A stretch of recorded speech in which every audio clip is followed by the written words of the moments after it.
I'm very excited to learn more about your story, Rod. And first question, what got you into nuclear? How did your nuclear story start?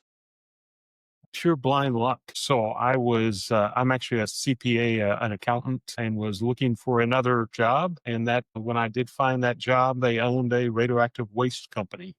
And I got Okay. involved through the finance side of that and have been fascinated and involved in the industry for the last 25 years. So yeah, it's been great, but it wasn't planned or purposeful. It was just something that I stumbled into.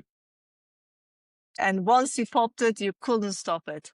Once you got That's into right. nuclear, but you got in and you were fascinated. What was so fascinating about nuclear? Yeah, part of it I think is that there's a lot of technical and science around it, but there's also just a lot of, I'll call it, human emotion around it as well. And so you've got a lot of different challenges, whether that's licensing and regulatory, the science and technology of how it works, or just the community, the stakeholder relations, all of that entails. So it's never a dull day in nuclear, and it's safety wise, it's always a dull day in nuclear, so that's great. But the actual operations and stuff is always pretty interesting and exciting. 25 years on, you are considered now an authority on nuclear waste, and you have started in accountancy and finance side, but you have also run the operations. What is so challenging about nuclear waste? And what is it the number one thing you always tell people when it comes to nuclear waste? I think there's a lot of misperceptions about nuclear waste. You think about the Simpsons and the green goo, and it's just not that way. I think the safety and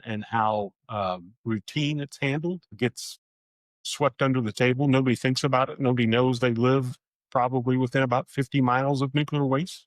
Average American lives within 50 miles of nuclear waste. And so it's interesting that, there's so many regulations and requirements around it, safety around it, and yet most people don't think about it. Yes, but most people are, if you ask them, I guess, point blank, they will say they are concerned about it, but they all at the same time don't realize how near they are to a nuclear waste storage facility. So deep isolation is a fantastic idea. It's so good. I don't know why it's not more popular. Can you tell us more about the technology and how it's catching on and how it's getting more and more popular? Yeah, for decades, people thought for nuclear waste disposal for spent nuclear fuel, you needed a big mine repository, and so it's a 18-foot diameter tunnel. You could drive trucks in there, large quantities. It's lots of engineered barriers, ventilation systems. You've got people underground. As our co-founders, Liz and Rich Muller, found, nuclear hadn't really revisited that, and meanwhile, oil and gas came up with this thing called directional drilling. And so now you can go horizontal and follow formation. You don't have to be 5 miles deep in a vertical borehole. You can be shallower than that, still have lots of safety involved with it.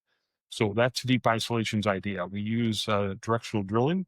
So this results in about a 21-inch borehole, and you can go a mile deep or so and follow that laterally another mile or so, depending on your site and the geology and where we want to be. But without all the engineered barriers and the ventilation systems and things, with less than half the cost of a mine repository. It's such a beautiful amalgamation of, I think, oil and gas and nuclear technology. What do people say when they first come across deep isolation? Are they amazed? What's their first reaction? Yeah, a lot of people say, wow, how come nobody thought of that before? This seems like a really good idea. I can't believe nobody thought of it before. So we get that a lot. The one I find most interesting is oil and gas people. So they don't know a lot about nuclear waste, and I would expect them to. But when we describe this, they automatically get it. They're like, oh, yeah, that's safe. That deep, it's definitely safe. They just don't have any concerns about it. And it's interesting how that translates between the two industries. I love that transferability that you're of technology, but I guess it also applies to talent, because one question that we always come across is lack of talent when it comes to the nuclear industry. But when you open your mind up to the way you're doing to other industries, technologies, I'm sure you're also opening yourself up to talent from other industries. Is that a fair assumption? Yeah, we feel like we could repurpose some of the oil and gas drilling rigs to do nuclear waste disposal. So it's very similar technology and talents, but just used instead of extracting valuable resources, we're putting these spent fuel assemblies underground. And so finding instead of a formation that's very permeable, you could draw liquid out of, we want one that's impermeable that will stay solid and maintain that waste for centuries. And so it is a little different. And you do lean on, you still have to have that nuclear safety and some of those skill sets, but the drilling and placement and things are things that they do in the oil field. And definitely we want to leverage what they do and not recreate that. That's really, really good to hear. The abundance of talent that you can get when you marry different sides of the same coin. If you had a magic wand, what would you change about the nuclear industry? I think I'd make it easier. And so what I mean by that is that there is so much misperception, I think, out there and concern about the safety, but we've got such a long track record of doing things safely. It would be good to, have the regulatory burden associated with the risk. And so I think right now we've just got a lot of regulations and other kind of things stacked on us that are probably too much, given our safety and track record, and it does just slow things down and make things more complicated. Making that a little bit more streamlined, so that the burden is in line with where we've been as far as safety and everything else, I think would be important. Is that also the simplicity, taking away the complexity of nuclear in the message as well as in the application? Is that what you tell to the young people when they ask you, why should we join nuclear? Or I don't know if I should join nuclear. We had a group of students come and tour. We've got a deep borehole demonstration center. And so they came and toured that. They got to see a oil and gas drilling rig and see some of our canisters that we use for, that are prototypes of what we would use for spent nuclear fuel disposal.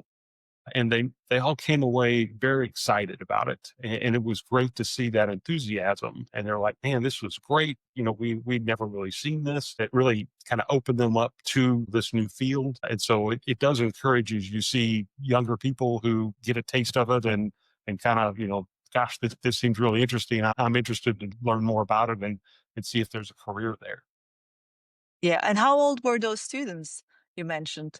How They young were can they be to be introduced to nuclear? They could probably be even younger. These were juniors and seniors in college. They were taking a nuclear engineering course and they came out and did a tour. Yes. Do you have a favorite memory that you recall from your work life, working either in deep isolation or previously, that you find it's such a important memory in your career that you find yourself retelling it, either to illustrate how wonderful nuclear is, or it could be just a very unusual day? I've definitely had some unusual days. One of the fascinating days, I guess, that I've told before, there was a airline company that was disposing of their exit signs off the airline. They've got tritium in those to make them glow in the dark. And so they are radioactive. And they packed those so tight into a box that they were the highest curie per meter radioactive substance that we had received at that time at a low level waste facility. I thought that, people don't think about radiation on airlines, but I was surprised they had that much as they came out of their exit signs. So that was one of the interesting days I've had. Lesson learned, I'm sure, after you pointed that one out. Yes.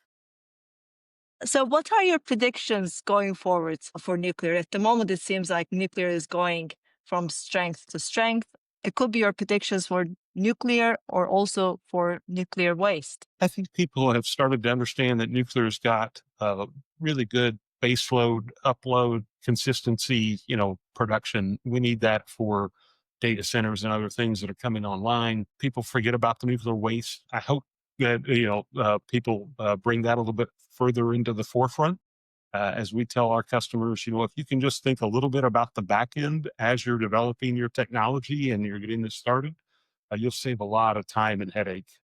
So our goal and hopefully the prediction is that people do start to do that, and we see that packaged for the future, so we don't have to repackage waste or do anything like that, and add a lot of cost and burden to the system. Yeah, it feels like such a timely message, not for only nuclear, but in general in the world. Think about your waste in whatever industry you are and kind of work it out backwards. Before we let you go and continue with your day, any other messages you would like to give to the young generation who may be looking into a career in nuclear? Yeah, I will tell you that growing up, I never even thought about nuclear. I'm not sure I knew it existed at the time, but it's been fascinating. If you're interested in that, definitely learn more about it.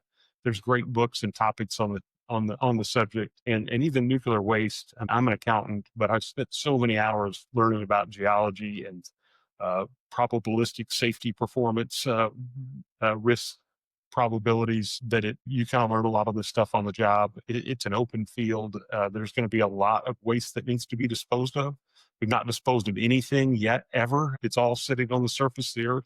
So there's a lot of work to be done. So come join us. We'd be happy to have you. Fantastic. I can't wait for to see how it unfolds.